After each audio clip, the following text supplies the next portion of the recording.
Uganda. Ugandan Air Force trains 12 attack helicopter pilots and 52 engineers. On Wednesday, March 22, 2023, 12 pilots for the Mi-28NE Night Hunter attack helicopter and 52 engineers completed 8 months of training by the Ugandan Air Force at Soroti Air Force Wing.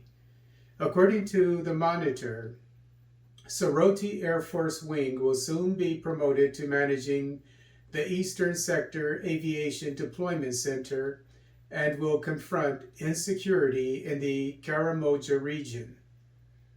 Karamoja region is the poorest and least developed region of Uganda.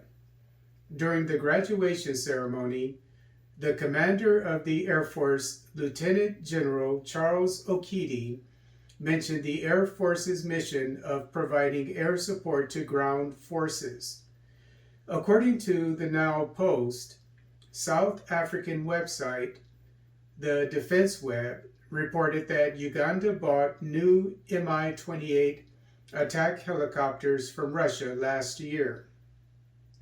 The Mi-28NE can conduct missions in all weather conditions during the day and night.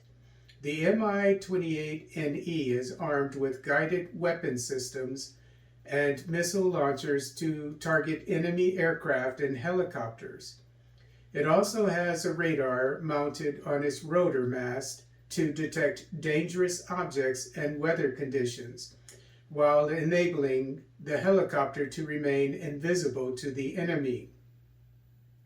As per the Now Post, last year President Yoweri Museveni established a helicopter maintenance, repair, and overhaul facility at Nagasongola Air Base to maintain Mi-24 helicopters.